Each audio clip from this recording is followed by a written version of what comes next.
Well, good morning, everyone. My name is Mighty Stream, and I'm going to do our July 17th just for today in a meditation.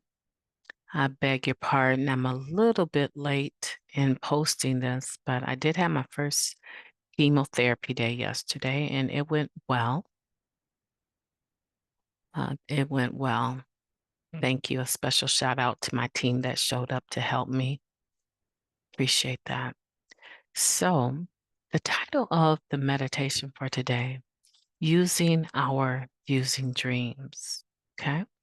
Do we fully accept the fact that our every attempt to stop using or to control our using failed? That comes from the basic text, page 19. The room is dark. Your forehead is bathed in cold sweat. Your heart is racing. You open your eyes, sure that you've just blown your clean time. You've had a using dream. And it was just like being there. The people, the places, the routine, the sick feeling in your stomach, everything. It takes a few moments to realize it was just a nightmare, that it didn't actually happen.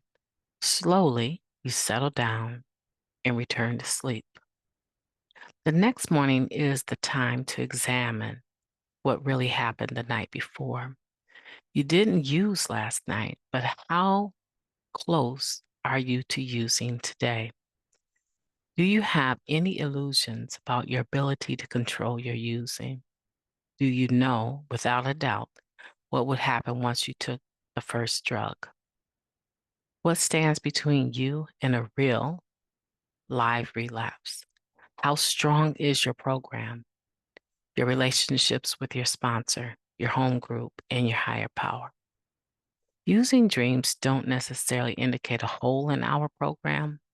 For a drug addict, there's nothing more natural than to dream of using drugs. Some of us think of using dreams as gifts from our higher power, vividly reminding us of the insanity of active addiction and encouraging us to strengthen our recovery. Seen in that light, we can be grateful for using dreams. Frightening as they are, they can prove to be great blessings if we use them if we use them to reinforce our recovery. Just for today, I will examine my personal program. I will talk with my sponsor about what I find and seek ways to strengthen my recovery. Let's take a moment of silence followed by the we version of the Serenity Prayer. Moment of silence now, please. Thank you. God, grant us the serenity to accept the things that we cannot change, the courage to change the things that we can, and the wisdom to know the difference. Just for today, please and thank you. That last sentence there before the just for today affirmation, frightening as they are, they can prove to be great blessings if we use them to reinforce our recovery. It would be really nice if we were able to embrace that. It would be really nice if we would be able to embrace that, but we're not really. Most of the time, if we've had a using dream, it can throw us off of our kilter for a few days. It takes some time to imagine, because most people do associate dreams as being something that is connected to everyday living. You know, it points to something that's going on in our unconscious mind, in our lives on maybe a subtle basis, something that we're ignoring, something that we're procrastinating about, a thought or two that we've had about something or someone, and we did not check it when we needed to. And the majority of people I find do not discount dream life. I know for me, I certainly don't. So when a, a person, one of us has a using dream, it usually can take a second, I would say. The bounce back is not always the next morning, right? But there is a way to be able to use that particular using dream as a blessing to our recovery. And it takes diligence. I just got to tell you, it takes diligence. It's not the first thought that comes to mind to journal about the using dream. Most of the time, right? We say things like we're sick as our secrets, but most of the time when we have a using dream, for some reason it becomes an uninvited secret. It's something that we didn't have any control over necessarily as far as being able to, affect the fact that you even had the dream. Now, you can affect the things that may have led up to it, but you won't be able to do it without examining yourself in the manner that this meditation is suggesting. So, a dream usually is very much uninvited, a using dream, and it becomes an automatic secret. A lot of times, people will not get on the phone and talk about their using dreams. They might stew over them, ruminate about them. It becomes, in effect, a sick secret. And we can become as sick as that secret if we don't tackle it, if we don't address it, if we don't talk about it.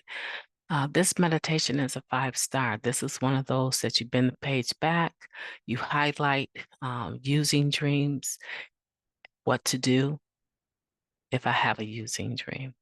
And you do exactly what it states to do, right? All of these steps, the first thing when you wake up, the next morning, the second paragraph is the time to examine it and go through writing an answer to all of those questions. I know most people journal, they do their 10th step, but if you have had a using dream, it's kind of like a game changer. It's a red alert. It's something that I want to pay attention to and I want to monitor. And I want to make sure that I talk to the people that are involved with my recovery. Now, here's the thing. Maybe you don't have people involved in your recovery. Maybe you just listen to the podcast, or maybe you know someone that had a using dream and all they do is listen to the podcast. They don't really like going to meetings. They don't really have anyone outside of you as a friend or a relative to talk to. And you're wondering where to direct them. Direct them to actively participating in their recovery because you can't recover for them and you're not always going to be available for them. And when they have a using dream, that is something that they need to be able to vet out. They need to be able to sort it out with other individuals that have had them as well so that they can use them as a blessing rather than some sort of dark intent or meaning to it where they don't feel like they can get out of a corner with their clean time. They can. They can absolutely do it. Thousands of us have gone before them staying clean through not just one using dream, but several. There's been people that have had periods of time where they had using dreams. But because of their resiliency and their determination to stay clean, but also to sort them out and talk about them, get to a meeting and share about it. This would be what I would call a burning desire. There's solutions for your using dreams and a way to use them to further you down the positive road of your recovery. In other words, help you stay clean. Family, my name is Mighty Stream. I've enjoyed talking to you. Today's going to be an interesting day. So I'll be in touch with you guys later and let you know how I'm doing. Have a beautiful day on purpose.